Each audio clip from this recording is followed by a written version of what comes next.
You're listening to the We Are Libertarians podcast network. Find all of our shows at wearelibertarians.com. I'd be listening to the mainstream media and just be left frustrated on how they covered these stories. They would completely ignore facts just to promote their own agenda. I said, man, I could do a better job than these fools. I should start my own show.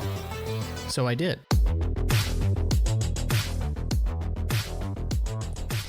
Hey, what's up, everybody? Welcome back to a brand new episode of Freedom Strips. I'm sorry this one's late getting to you. It's been about a week and a half since I've had an episode, and I wish I could make good excuses, but I can't really. I had a birthday. I kind of took the week off for my birthday, and then I was just kind of a little bit behind schedule on the next couple days, so I apologize for this getting out a little bit later, but hey, we are back. We got a brand new episode, and boy, do we have a lot to talk about, so I am going to dive right on in, because Joe Biden is in the news again, and I expect that this will not be the last time we're going to talk about Joe Biden.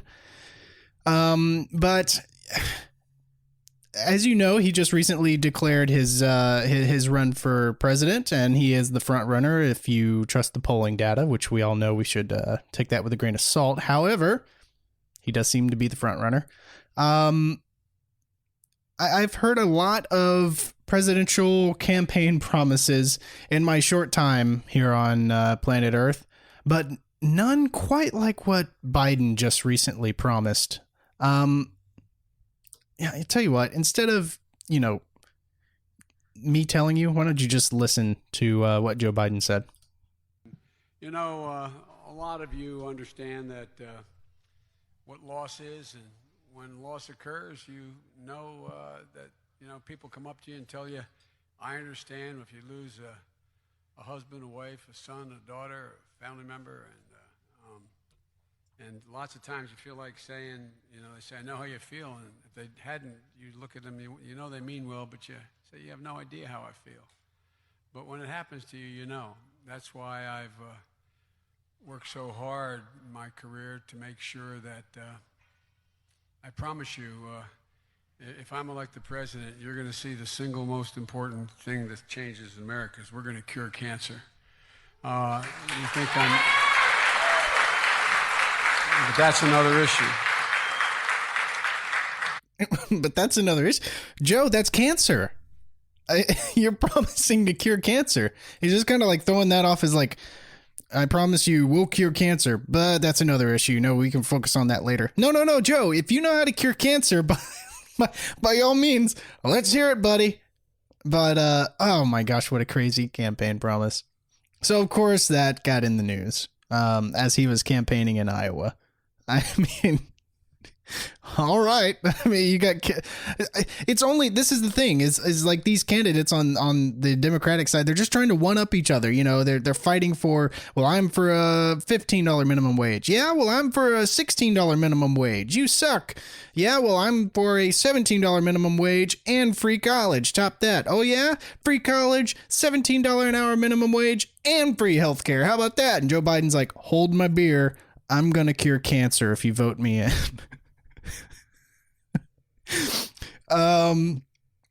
So yeah, of course we had to, if you hadn't heard about that, I thought that you should, definitely see that because that's pretty great. Also Joe Biden, doubled down, as you may remember a couple episodes ago, he went on The View and said that the most, the thing he was most proud of during his, Obama administration years was that there wasn't a hint of a lie or a scandal. And I was like, wow. And we kind of broke it down. We listed all the different things. I mean, the Obama administration scandals, just Benghazi, Fast and Furious, the IRS targeting specific political opponents, the Solyndra, which is the solar company that got this enormous, like millions of dollars from the federal government and then just went bankrupt. The NSA surveillance, like the spying on the Trump camp, all of this, more and more and more. So obviously this is just an outright lie. People buy it though, because they love Obama so much, that of course Obama can't do anything bad. But he doubled down on it again on the campaign trail. He said it again. Don't take my word for it. You know, I was most proud of, for 8 years, there wasn't one single hint of a scandal or a lie. There wasn't one single hint of a scandal or a lie. Not a single lie. You like your doctor, you can keep your doctor. That wasn't a lie. No. There was a pretty savage response on Twitter to this. Let me pull this up here. There was this guy named Remy. He said, imagine bombing weddings and funerals while deporting millions of human beings, then saying your administration didn't have any scandals. Of course, he's talking about the unprecedented drone strikes that Obama held. He was like the drone bomb king of the world. While he was president, he killed thousands of people, and most notably here in this tweet, obviously he's referencing to, yes, they did bomb weddings. Yes, they did bomb funerals in the Middle East to get, to kill targets. You know, innocent civilians be damned. They need to get their guy. And so what if they kill a couple children next to him?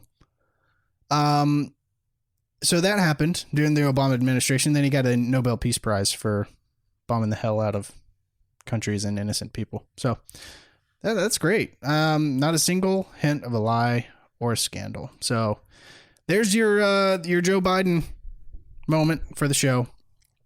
The presidential debate is coming up. I saw like a graphic for the Democratic presidential debate, or the primary, and wow, they could barely. I could barely see all the candidates on one graphic. There was like, I think there's over 20.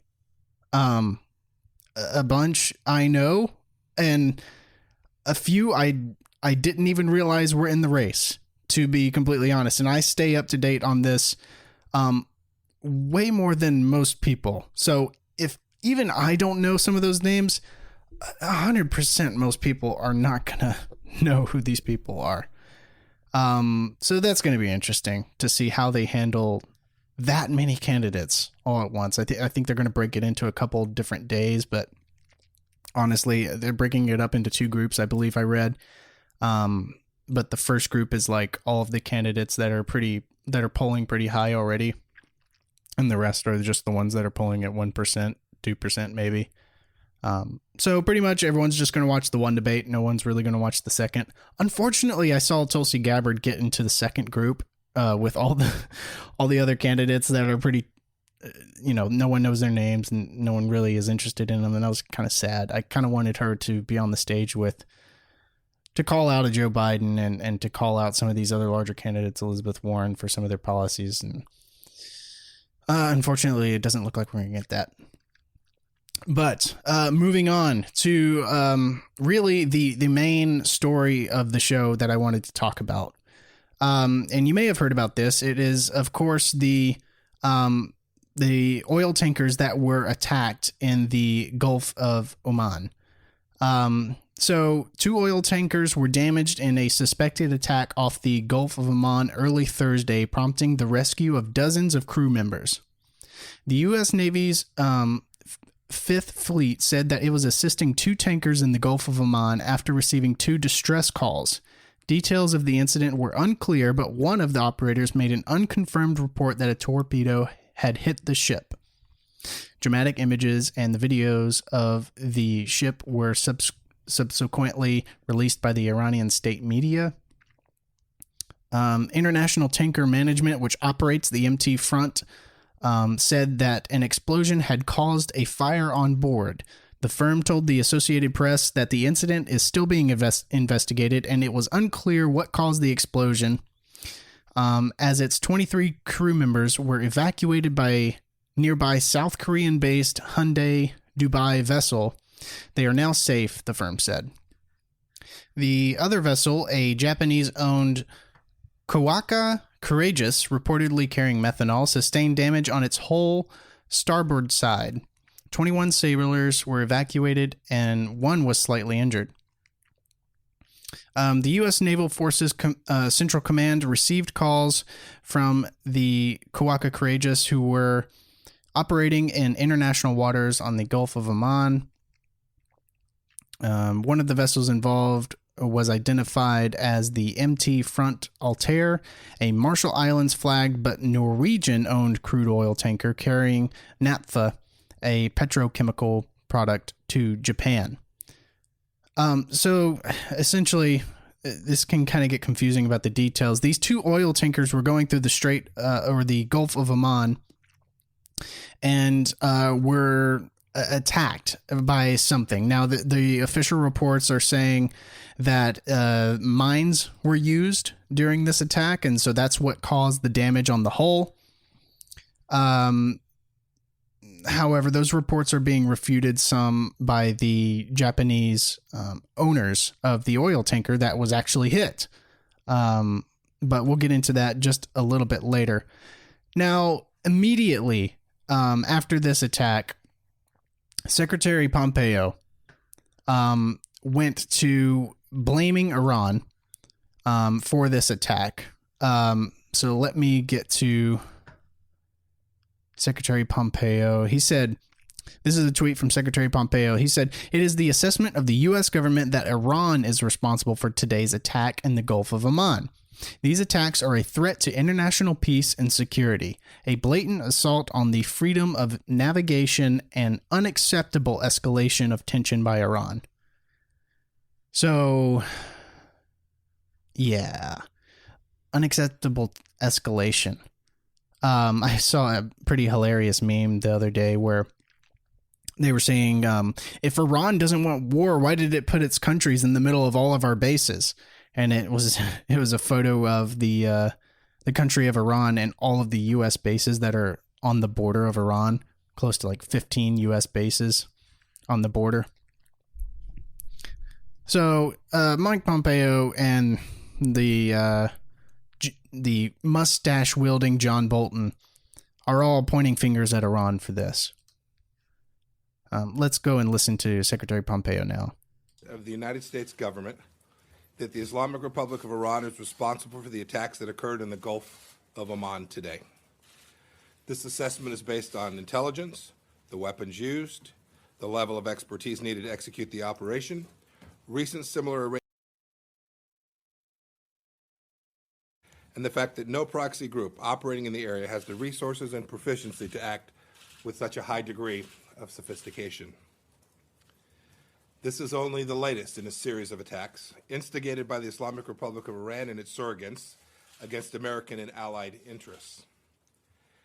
And they should be understood in the context. See, notice how he doesn't say an attack on America. He says it, and this is the thing that they keep bringing back up, and this is some of the keywords you need to listen to, because this isn't an attack on the U.S. This is not an attack on the U.S. None of these ships that were attacked were U.S. owned. I've seen several sites that source the story as these oil tankers were somehow associated with the United States. They are not. One of them was Norwegian owned. The other was Japanese owned.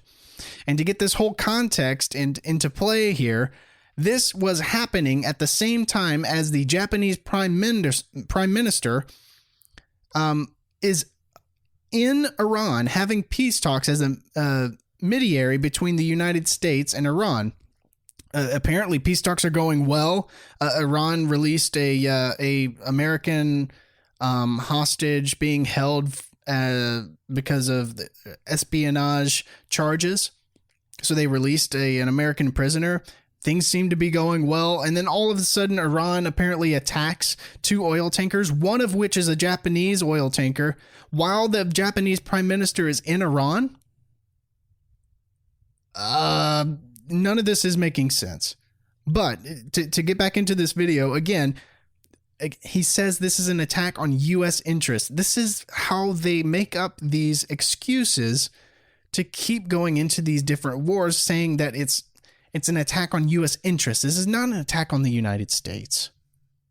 So 40 years of unprovoked aggression against freedom-loving nations. Unprovoked aggression. So again, I think I'm going to do a whole episode, and I've already started to gather notes on this about the Middle East, and it will put to bed these allegations that some of this stuff is just completely unprovoked. They're doing it just because they hate America and they hate people and they hate freedom and they just want to kill us because we're us. No, none of this is unprovoked. It's a lot deeper than that, and you got to go back to the 50s and 80s and 70s to understand what exactly is going on in the Middle East. It's a very complicated subject. I think I'm going to do an episode about it, but it's going to take me a while to gather notes and to piece that together, but I think that would be very valuable. But no, none of this is unprovoked. I mean, extremely heavy sanctions have been put on Iran. For this. They very well may have done this. I haven't seen any evidence that Iran actually committed this act, but to say it would be completely unprovoked, that's BS. I mean, they are essentially being handcuffed and held down with these extremely heavy sanctions on their oil supply, which, as we all know, sanctions are in fact an act of war. So no, none of this is unprovoked. On April 22nd, Iran promised the world that it would interrupt the flow of oil through the Strait of Hormuz. It is now working to execute on that promise. In early May, the Revolutionary Guard Corps attempted the covert deployment of modified dhows capable of launching missiles. On May 12th, Iran attacked 4 commercial ships near the Strait of Hormuz. On May 14th, Iran-backed surrogates attacked by armed drones struck 2 strategically important oil pipelines in the Saudi Arabia. On May 19th, a rocket landed near the U.S. Embassy in Baghdad. So they attack Saudi oil pipelines because, yes, American interests. So an attack on Saudi pipelines is an attack on us Americans. I mean, get out with that BS. It's just completely ridiculous. And so, of course, he's talking about the attack that happened a couple months ago on Saudi Arabia with their oil pipelines and some of their other ships. But everyone is calling for some kind of evidence to be provided for these claims that Iran was responsible for this attack. So what did the government do? So Mike Pompeo and the government, they released this blurry video of an Iranian ship supposedly removing an unexploded mine from the hull of the Japanese tanker. And once you watch the video, you realize that this blurry video shows really nothing. I mean, you can hardly see anything, and this nothing is their evidence. It just looks like the Iranian ship is coming to their aid and checking out the damaged hull, and the Iranian ships, they did end up assisting the Japanese crew after they got word of the distress call, so it looks like they're just kind of pulling up to the ship, but I mean, the military is saying that they're removing an unexploded mine from the hull. I mean, whatever, dude. Listen to this CNN bit on the video here. We have this new video from the Pentagon to show you. The U.S. says that this shows Iranian forces removing an unexploded mine from a tanker in the Gulf of Oman. Defense officials believe Iranians were trying to get rid of evidence here. Now, this incident comes at a time of escalating tensions between the U.S. and Iran. Adding support for the U.S. claims, the United Kingdom now says it has no doubts over the validity of this video. I want to go first to CNN's Michelle Kaczynski with this new video released, which the Pentagon seemed to suggest the Iranians were behind the attack on these tankers. Yeah, we're also seeing a much different tack now from the last time this happened only weeks ago when other ships... I wanted to say this real quick. The top comment on this CNN video is, was this off the Gulf of Tonkin? Asking for a friend. We'll talk about a little bit about the Gulf of Tonkin incident a little bit later on in the show, but that was pretty great. Attacked in the Persian Gulf. The administration was very reluctant to even say that Iran was suspected. It was more than a week later, and the Secretary of State was saying maybe Iran was behind it. Now, though, we see them get out there immediately, publicly, definitively saying this was Iran, and here's some evidence. This dramatic new video released overnight shows a small boat approaching the Kokuka Courageous tanker. You can see an individual removing an object from the tanker's hull. U.S. military officials say that object is likely an unexploded mine removed by Iranians just hours after the initial explosion. Secretary of State Mike Pompeo accusing Iran of carrying out the attacks, using the video as his evidence. Iran is lashing out because the regime wants our successful maximum pressure campaign lifted. U.S. defense officials believe Iran recovered the device to remove any evidence of their involvement in the attack. The military also releasing this photo of the ship's hull that they say shows the damage from one explosion and the likely unexploded mine. The Japanese-owned ship was one of 2 tankers attacked. Now, I'm no military expert, but if you go and you look at the photo, the damage to the hull is a good 5-6 feet above the water. I'm pretty sure mines lay close to 6 feet underwater. And it's supposed to damage the hull under the water so that the ship sinks. Pretty sure that mines don't blow up and damage hulls above the water because that would be absolutely useless. So the mine thing doesn't make sense to me. In the Gulf of Oman Thursday, as Japan's Prime Minister Shinzo Abe visited Iran in an attempt to calm tensions between Tehran and Washington. Iran has denied involvement. Iranian Foreign Minister Javad Zarif saying in a tweet, quote, "Suspicious doesn't even begin to describe what likely transpired this morning." The Secretary of State firing back. Foreign Minister Zarif may think this is funny, but no one else in the world does. The Japanese are coordinating with the United States in investigating the attack on its tanker. No one thinks this is funny, Mike Pompeo. Literally no one thinks this is funny. Especially Iran. What does Iran have to gain out of all of this? I mean, there are so many reasons to be skeptical of this whole story, especially the story coming from Pompeo and Bolton. Like I said, what does Iran get out of this? Why would Iran, while it's holding talks with the Japanese Prime Minister, by the way, for the first time, they're holding talks with the Japanese Prime Minister since 1979 when the Iranian Revolution happened. Why, during this time, during these talks, would they attack a Japanese oil tanker? It just doesn't make any sense. What's the benefit for Iran to do this? I mean, man, this is eerily similar to when President Trump was talking about removing troops and pulling out of Syria. And Assad, who is winning the civil war there, commits the only act that could even remotely bring American troops back into this conflict with a chemical attack against his own people, against the other side. Why would Assad use chemical weapons against an opponent which he's already beating, and after the U.S. has said that they were pulling out of Syria? The only thing that would accomplish is to bring the U.S. back into the war, which now we actually know, which I didn't plan to talk about this, but a report came out that that chemical attack that was linked to Assad and provoked the President Trump to launch all those missiles against the Syrian air bases and all of that thing and condemning Assad for using chemical weapons. Yeah, all of that was staged. Every single one of that was staged. Information was withheld from original reports. All of this has come out. The chemical bomb was not dropped from a helicopter in Syria. It was placed there. It was carried there by the rebels, U.S.-backed rebels, I'm sure, as a false flag attack to get the U.S. back into Syria. So this is looking eerily similar here. What does Iran get out of this? Why would they do this?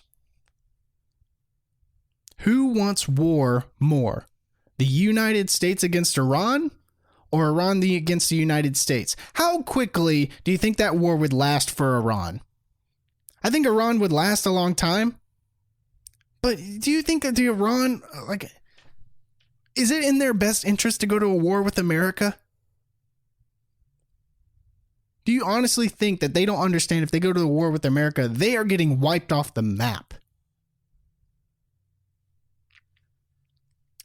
Theoretically, I suppose Iran could orchestrate something like this to send a message that they're not going to put up with the extremely heavy U.S. sanctions put on them and its oil supply. The U.S. essentially has barred anyone from buying Iranian oil with their sanctions. But I mean, those sanctions don't only hurt Iran. I mean, they hurt Japan. Japan wants to buy oil from Iran, and they hurt many other European countries that could benefit from buying oil from Iran. Everyone loves lower gas prices, and everyone loves making money. It's in the best interest of both parties for this to be solved quickly and painlessly. And this isn't quickly and painlessly here. This is just escalating conflict. And who wants conflict more than Mike Pompeo and John Bolton? This story just absolutely stinks. It would be extremely foolish to look at this story and accept it at face value. The Ron Paul Institute, I was doing some research on this, and they came up with this pretty great article. It says 7 reasons to be highly skeptical of the Gulf of Oman incident, which I love how they're calling it the Gulf of Oman incident as a homage to the Gulf of Tonkin incident. So I'm going to read this article as quickly as I can, because let me see where I am. We're about 25 minutes in. That's not too bad. Okay. It starts, in a move that surprised exactly 0 people, Secretary of State Mike Pompeo has wasted no time scrambling to blame Iran for damage done to 2 sea vessels in the Gulf of Oman Thursday, citing exactly 0 evidence. Quote, this assessment is based on intelligence, the weapons used, the level of expertise needed to execute the operation, recent similar Iranian attacks on shipping, and the fact that no proxy group operating in the area has resources and proficiency to act with such a high degree of sophistication, Pompeo told the press in a statement. The United States will defend its forces, interests, there's that word again, interests, and stand with our partners and allies to safeguard global commerce and regional stability. And we call upon all nations threatened by Iran's provocative acts to join us in that endeavor. Here are exactly 7 reasons to be extremely skeptical of everything Pompeo said. Number 1, Pompeo is a known liar, especially when it comes to Iran. Pompeo has a well-established history of circulating blatant lies about Iran and the behavior of the Iranian government. And he recently told an audience at Texas A&M University that when he was leading the CIA, quote, we lied, we cheated, we stole. We had entire training courses about this. Number 2, the U.S. empire is known to use lies and false flags to start wars. Yes, we all know that. So, the U.S. centralized power alliance has an extensive and well-documented history of advancing pre-existing military agendas using lies, false flags, and psyops to make targeted governments appear to be the aggressors. This is such a well-established pattern that the Gulf of Tonkin briefly trended on Twitter after the Gulf of Oman incident, which is very funny. When this story broke, one of the first things trending on Twitter besides the Gulf of Oman was Gulf of Tonkin, because everyone was relating this to the Gulf of Tonkin. Any number of government agencies could have been involved from any number of nations in this alliance, including the US, the UK, the KSA, and the UAE or Israel. Number 3. John Bolton has openly endorsed lying to advance military agendas. The author wrote, I wrote an article about this last month because the Trump administration had already begun rapidly escalating against Iran in ways that happen to align perfectly with the longtime agendas of the Trump psychopathic Iranian war hawk, National Security Advisor. At that time, people were so aware of the possibility that Bolton might involve himself in staging yet another Middle Eastern war based on lies that The Onion was already spoofing it. on a December 2010 episode of Fox News' Freedom Watch, Bolton and the show's host Andrew Napolitano were debating about recent WikiLeaks publications, and naturally the subject of government secrecy came up. Quote, "Now I want to make the case for secrecy in government when it comes to the conduct of national security affairs and possibly for the deception where that's appropriate," Bolton said. "Do you really believe that?" asked an incredulous Napolitano. "Absolutely," Bolton replied. Now, I'm going to play this video a little bit later on in the episode because I think it's very beneficial for you to actually hear this, but it is shocking. It is really shocking. It says, this would be the same John Bolton who has paid exorbitant speaking fees by the pro-regime change MEK terror cult, promising the cult in a 2017 speech that they'd be celebrating regime change in Tehran together before 2019. This would also be the same John Bolton who once threatened to murder an OPCW official's children if he didn't stop getting in the way of his Iraq war agenda. Number 4, using false flags to start a war with Iran is already an established idea in the DC swamp. Back in 2012, at a forum for the Washington Institute of Near East Policy think tank, the group's director of research, Patrick Clausen, openly talked about the possibility of using false flag to provoke a war with Iran, citing the various ways that the U.S. has done exactly that with its previous wars. Quote, "I frankly think that this crisis initiation is really tough. It's very hard for me to see how the United States president can get us to war with Iran," Clausen began. Which leads me to conclude that if in fact compromise is not coming, that the traditional way that that America gets to war is what would be best for American interests, Clausen added. Some people might think that Mr. Roosevelt wanted us to get into the war. You may recall that we had to wait for Pearl Harbor. Some people might think that Mr. Wilson wanted us to get into World War I. You may recall that we had to wait for the Louisiana episode. Some people might recall that Mr. Johnson wanted us to get into the Vietnam War. You may recall that we had to wait for the Gulf of Tonkin episode. We didn't go to war with Spain until the USS Maine exploded. And may I point out that Mr. Lincoln did not feel that he could call out the military army until Fort Sumter was attacked, which is why he ordered the commander at Fort Sumter to do exactly that thing which the South Carolinians said would cause an attack. So if in fact the Iranians aren't going to compromise, it would be best if somebody else started the war. One can combine other means of pressure with sanctions. I mentioned that explosion on August 17th. We could step up the pressure. I mean, look, people, Iranian submarines periodically go down. Someday one of them might not come up. Who would know why? We could do a variety of things if we wish to increase the pressure. I'm not advocating that, but I'm just suggesting that this is not an either-or proposition. Just sanctions have to succeed or other things. We are in the game of using covert means against the Iranians. We could get nastier at that. Yikes. Number 5. The U.S. State Department has already been running psyops to manipulate the public Iranian narrative. The State Department officials admitted to congressional staff at the closed-door meeting on Monday that a $1.5 million troll farm had gone too far beyond the scope of its mandate by aggressively smearing American critics of the Trump administration's Iran policy as propagandists for the Iranian government, according to a new report from The Independent. That mandate had reportedly consisted of countering propaganda from Iran, also known as conducting anti-Iran propaganda.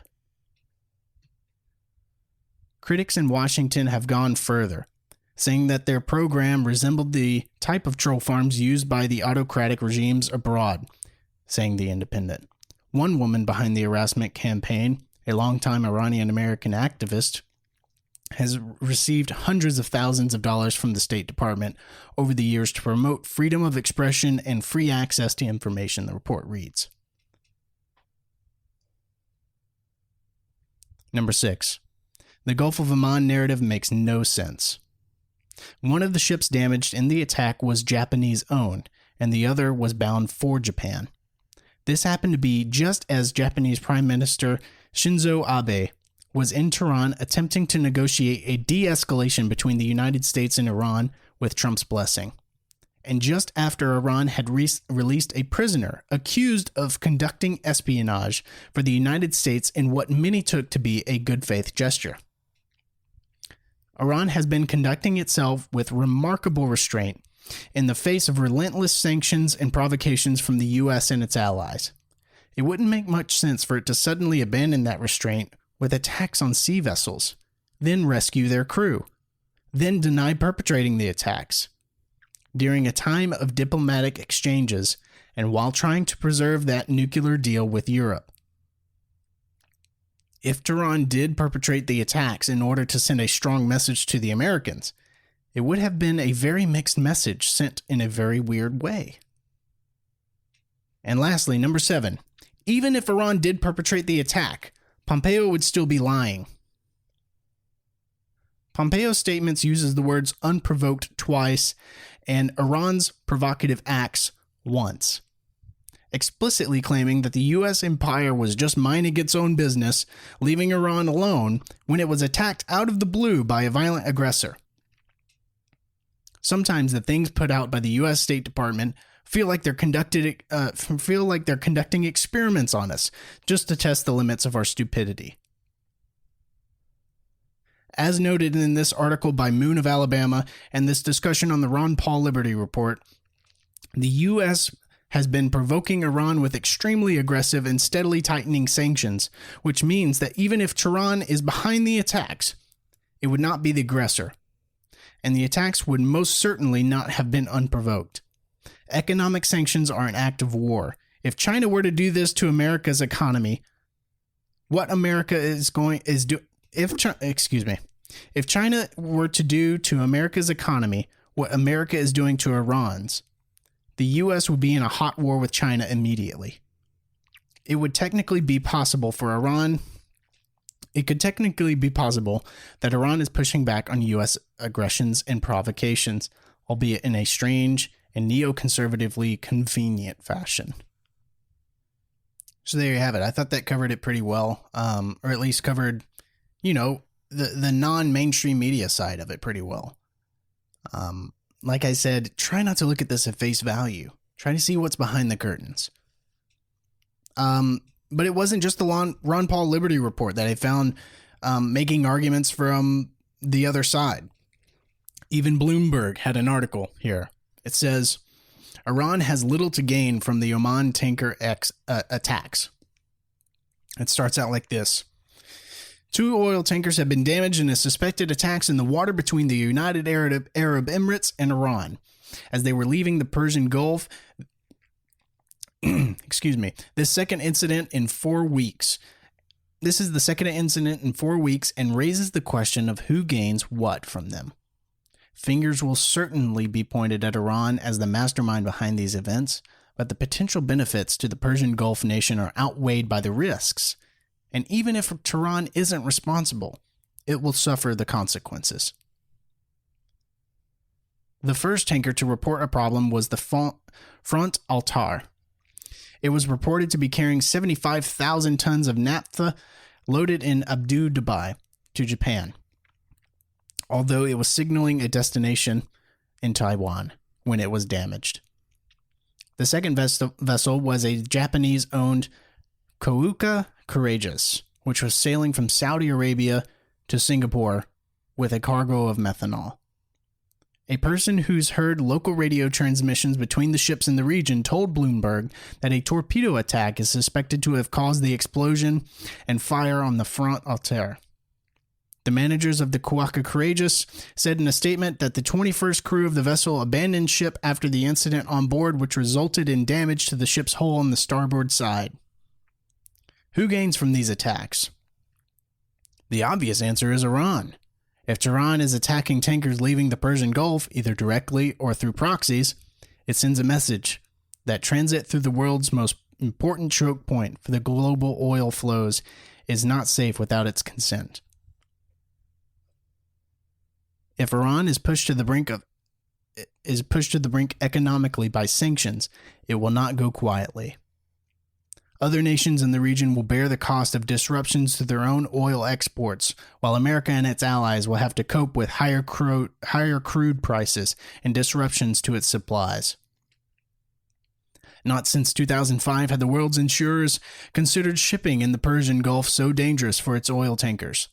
Nevertheless, we are still far from the level of tension that existed during the so-called tanker war of the 1980s, when 451 vessels, 259 of them oil or refined petroleum product tankers, suffered some sort of attack in the region, according to a report from the U.S. Naval Institute. The incidents took place during the Iran-Iraq War, and the culprits were forces from both countries. Then the U.S. Navy resorted to escorting vessels through the Persian Gulf. That would be an expensive operation to repeat and would tie up a large part of the U.S. and allied fleets in the region.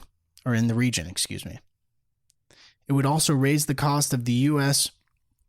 drive against Iran, which began with President Trump's decision to pull out of the Iran nuclear deal in May 2018. Brent crude was up as much as 4.45% on Thursday, shortly after news of the attack broke. Although it had since lost some of those gains. The nation's oil exports have seriously been curtailed by U.S. sanctions, and higher prices are its only route to increasing revenues.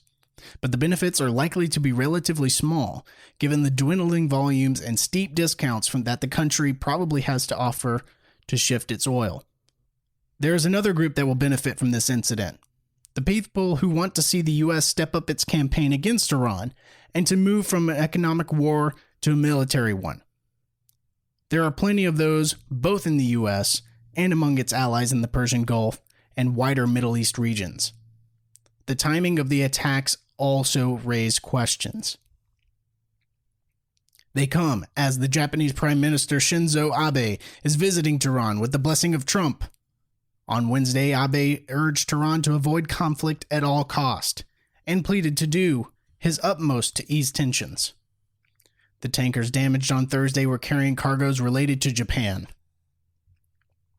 A day earlier, Iranian freed a U.S. resident imprisoned on espionage charges. This would seem very clumsy timing from a country seeing the first tangible signs of easing the crippling sanctions imposed by the Americans. But it's absolutely understandable if you're someone whose ultimate goal is to derail any easing of tensions between the two nations and to effect regime change in Tehran. Whoever is behind the attacks is no friend to Iran. So there you have it.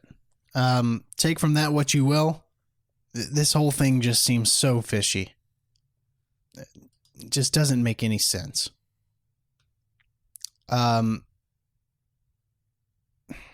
I mean, the whole story coming from Pompeo about mines being used. This is an article that just came out from CBS News. The title saying the Japanese tanker owner, seems to dispute the U.S. account of the Gulf of Oman attack. The Japanese owner of the Kuaka Courageous, one of the two oil tankers targeted near the Strait of Hormuz, said Friday that sailors on board saw a, quote, flying object just before it was hit, suggesting the vessel wasn't damaged by mines. That account contradicts what the U.S. military said as it released a video Friday. As it said, it shows Iran's forces removing an unexploded mine from one of the two ships that were hit. The Japanese tanker was attacked twice Thursday, damaging the vessel and forcing all 21 crew members to evacuate. The company president, Yutaka Katada, did that my best, said Friday that he believes that the flying object seen by one of the sailors could have been bullets. No, probably not bullets. You can't really see bullets.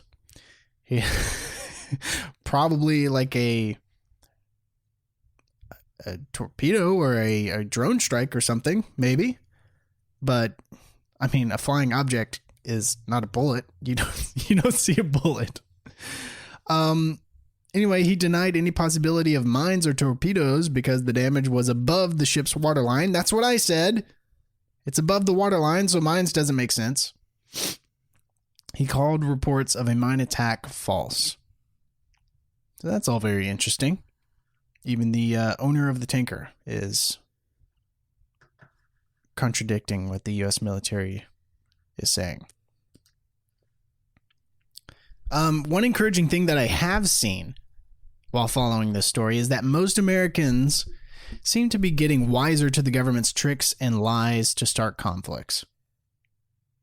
Today, nearly everyone knows that we were lied into the Iraq war. Trump even ran on this during his presidential campaign. He traveled to some of the most conservative red states in the nation and said that Bush lied us into the Iraq war. Not Bush misinformed us or Bush made an honest mistake in judgment. Trump said that he lied. And do you know what the bleeding heart red conservatives said after he said this? They said, you know what? He's right. We were lied to. There were no WMDs. The war wasn't paid for by oil. We weren't greeted as liberators. In fact, the only thing that war has accomplished was killing over 650,000 Iraqis. Yes, that's a number. 650,000 Iraqis dead and displaced over 1 million more, killing 4,500 U.S. soldiers. It created an environment that led to the birth of ISIS, and it handed Iran complete influence over the region. Americans are growing wise to the lies that have been used in years past. And I think the internet and social media have a lot to do with that. As I said before, Gulf of Tonkin was trending on Twitter when this story broke. That, of course, is referencing to the Gulf of Tonkin incident, which is now known to be a complete lie by the U.S. government about an attack by North Vietnamese torpedo boats on the U.S. naval destroyers Maddox and Turner Joy that directly led to the U.S. to greatly escalate its military involvement in the Vietnam War. And so if you haven't read about the Gulf of Tonkin incident, I highly recommend that you do, so that you can better understand how the government can easily manipulate reports and data given to the public to gain support for their own efforts, for, quote, American interests, which are not your interests. It's theirs. All of these regime change wars aren't just made up on the fly, by the way. These are planned, and these plans go as far back as 2003. Listen here to General Wesley Clark talk about this plan all the way back in 2007. Listen to this. To worry about Iraq, not Iran. I knew why, because I'd been through the Pentagon right after 9/11. About 10 days after 9/11, I went through the Pentagon and I saw Secretary Rumsfeld and Deputy Secretary Wolfowitz. I went downstairs just to say hello to some of the people on the Joint Staff who used to work for me, and one of the generals called me in. He said, "Sir, you got to come in. You got to come in and talk to me a second." I said, "Well, you're too busy." He said, "No." He says, "We've made the decision. We're going to war with Iraq." This was on or about the 20th of September. I said, "We're going to war with Iraq. Why?" He said, "I don't know." He said, "I guess they don't know what else to do." So I said, "Well, did they find some information connecting Saddam to Al-Qaeda?" He said, No. He says, "There's nothing new that way. They've just made the decision to go to war with Iraq." He said, "I guess it's like we don't know what to do about terrorists, but we've got a good military and we can take down governments." And he said, "I guess if the only tool you have is a hammer, every problem has to look like a nail." So I came back to see him a few weeks later, and by that time we were bombing in Afghanistan. I said, "Are we still going to war with Iraq?" And he said, "Oh, it's worse than that." He said, he reached over on his desk, he picked up a piece of paper, and he said, I just got this down from upstairs," meaning the Secretary of Defense's office today, and he said, "This is a memo that describes how we're going to take out 7 countries in 5 years, starting with Iraq and then Syria, Lebanon, Libya, Somalia, Sudan, and finishing off Iran." I said, is it classified? He said, yes, sir. I said, well, don't show it to me. And I saw him a year or so ago, and I said, you remember that? He said, sir, I didn't show you that memo. I didn't show it to you. That is directly from General Wesley Clark talking about the plan to go to war with 7 countries in 5 years. Regime change. Now, as you may now realize, several of those countries listed in that plan have already been executed. But one remains as a thorn in its side, and that's obviously Iran. They want Iran so damn bad that they will do anything to take it down. They will spout every lie they can muster to get that war. Don't believe me? That's fine. Don't believe me. Believe Trump's national security advisor, John Bolton. I know I referenced this earlier in the episode, and I'm going to play the video now, but listen as he tells you how proud he is to lie to you and to send you and your children to needless war after needless war for the sake of furthering the American empire and, quote, American interests.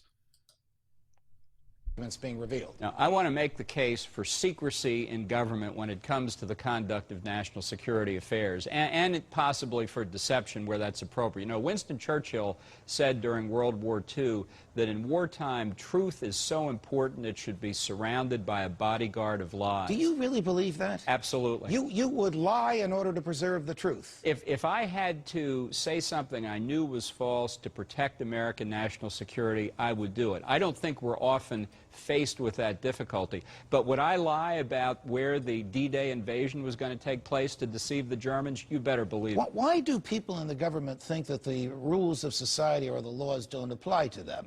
Because they are not dealing in the civil society we live in under the Constitution. They are dealing in an anarchic environment internationally where different rules apply. But you took an oath to uphold the Constitution, and the Constitution mandates certain openness and certain fairness. You're willing to do away with that in order to achieve a temporary military goal? And I think, as Justice Jackson said in a famous decision, the Constitution's not a suicide pact. But you took an oath to it. That's exactly right. And I think defending the United States from foreign threats does require actions that in a normal business environment in the United States we would find unprofessional. You know, I don't make any apology for it. I prefer...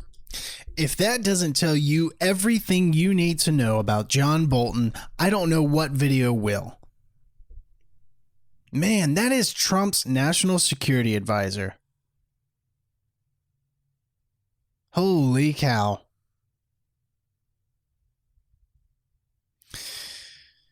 Anyway, we're running out of time here. I got a couple different things that I want to talk about before we end here. Trump, of course, is in the news. He got into hot water from the left for saying that he would accept dirt on political opponents from a foreign power. So the left was not happy about this. I mean, some on the right weren't either. But, I mean, the way I see this is like, is it stuff that the public should know? Because if it's stuff the public should know, I don't care. It's the same position I hold with WikiLeaks. Like, is it true? Because if it's true and it's breaking, shedding light on corruption and evil acts by an individual, I don't care. But he got into hot water from the left for saying that he would accept dirt on a political opponent from a foreign power.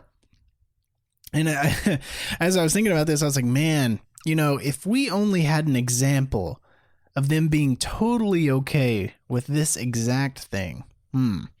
If we only had an example of a foreign agent giving false, dirty information to a political candidate that was then given to the FISA court, that then turned into an FBI investigation, that then turned out to be an unsubstantiated hit job, all for the means of political gain. Man, that would certainly make things easier if I had an example like that. It's too bad I don't have an example like that. Man. Oh well. One could only hope. Right?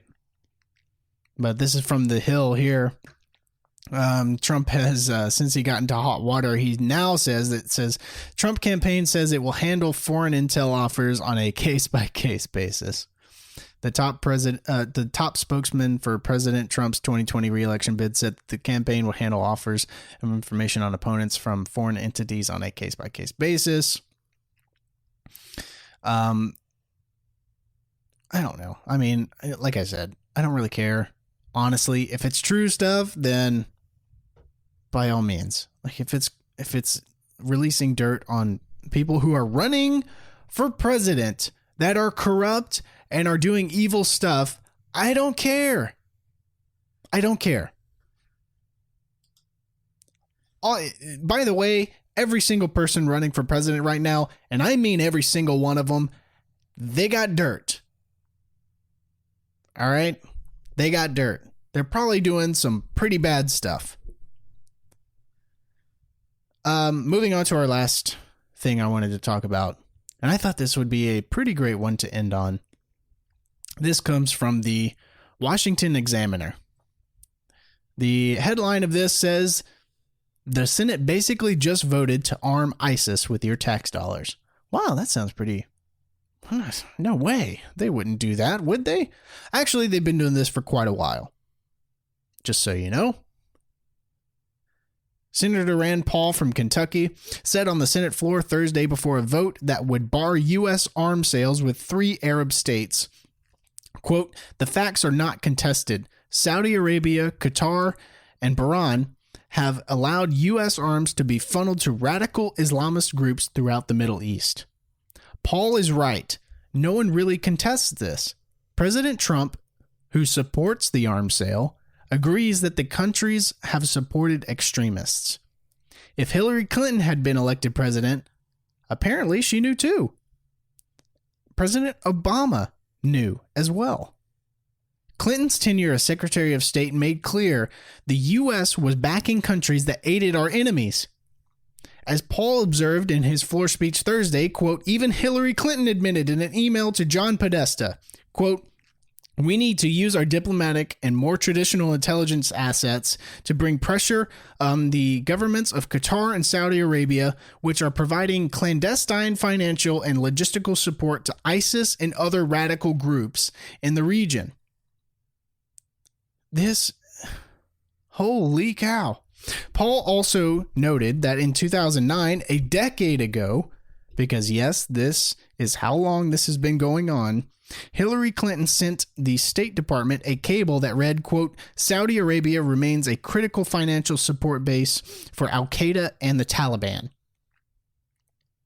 Wow. Saudi Arabia, you mean that really strong ally that we have right now? They've been funding Al-Qaeda and the Taliban? You mean we're on the side of Al-Qaeda and the Taliban? Yes. The United States is funding and supporting Al-Qaeda and the Taliban today. Al-Qaeda, the very group that attacked the U.S. on September 11th, and who most Americans probably think that we are still trying to fight today. Also, the Taliban, the entire reason we went to war in Afghanistan in 2001, apparently, U.S. foreign policy has indirectly bolstered both. Again, these are not secrets. These leaders knew. Congress knows. But that didn't stop them Thursday from voting 43-56 to proceed with these arms sales. The only Republicans who voted to stop this were Senator Paul, Mike Lee, and Jerry Morgan. Every other Republican voted to give arms and aid to countries that have histories of coddling terrorists. And I think it'd be beneficial to name the Democrats who voted to stop this as well. Every Democrat voted to stop arms sales except, now these are the ones that sided with the Republicans to keep these arms sales going. The majority of the Democrats wanted to stop it. So good for them. Except for Doug Jones, Angus King, Joe Manchin, Jan Sheen, Kristen Sinema, John Tester, and Mark Warner. These 7 Democrats apparently agree with the overwhelming majority of Republicans that allowing U.S. weapons to end up in the hands of ISIS and Al-Qaeda is worth whatever security benefit the United States allegedly gets from these exchanges. The senators who support this insist that it is to guard against Iranian influence in the region, which is a lazy rationale at best. Could you imagine making the argument of funding Al-Qaeda and ISIS for the sake of controlling Iran? That's what they're doing. They are funding and arming Al-Qaeda, the people who attacked us on 9/11 and killed thousands of United States citizens. And they're arming and funding ISIS, who has pledged the destruction of America and all those who oppose an Islamic State. So, who's really the bad guy? Who looks worse here? The United States on the side of Al-Qaeda and ISIS, or Iran? Iran is no shining angel. They've done tons of bad things. I'm not arguing that Iran is like this pillar of justice and goodness. But in this conflict, who looks worse off? Man, this is bad. This is really bad.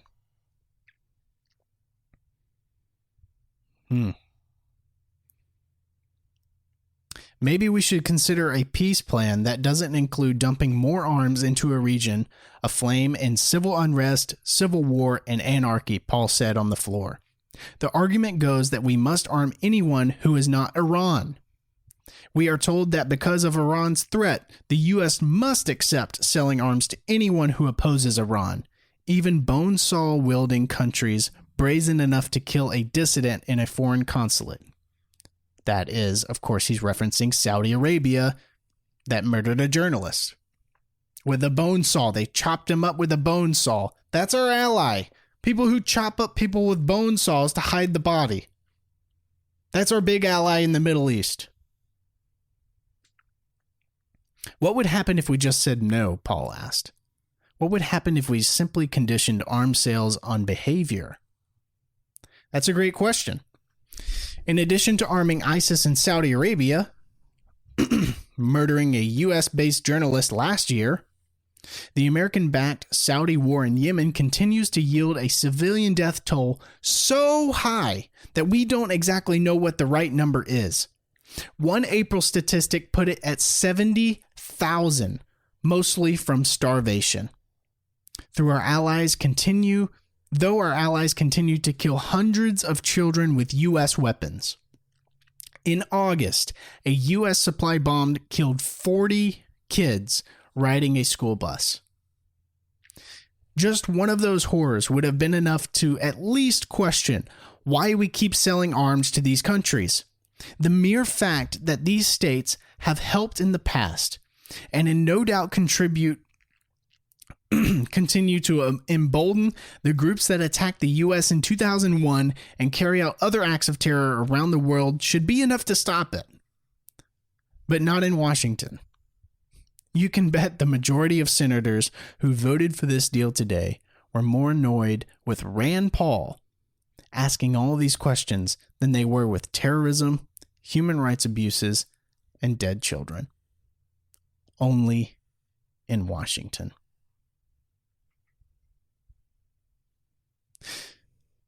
Well, that concludes the episode for today. Thank you, everybody, for joining me for another episode. I plan on not waiting so long for the next one, so you can expect another one in a week. But if you haven't already, please like us and subscribe to us on Apple Podcasts and Spotify. Feel free to go to Facebook, like our page, and comment. I was looking over, before we end, I was looking over the statistics on the show, and I did find that we had a couple of consistent listeners from Hong Kong and from Australia. So, I mean, both of you guys, we got 2 from Australia and 1 from Hong Kong. feel free to reach out to us on Facebook. I'd love to speak with you and to kind of pick your brain a little bit and just thank you for listening to the show. I think that's really, really cool that we got listeners from that far away here in the States. But yeah, feel free to message us on Facebook. And for everybody else, if you have topics that you want me to cover, or if you want to come on the show, by all means, message me. I'd love to have more people onto the show, have just a great dialogue back and forth about different current events. I think it'd be a lot of fun. So thank you everybody for listening, and we'll catch you on the next episode of Freedom Strips.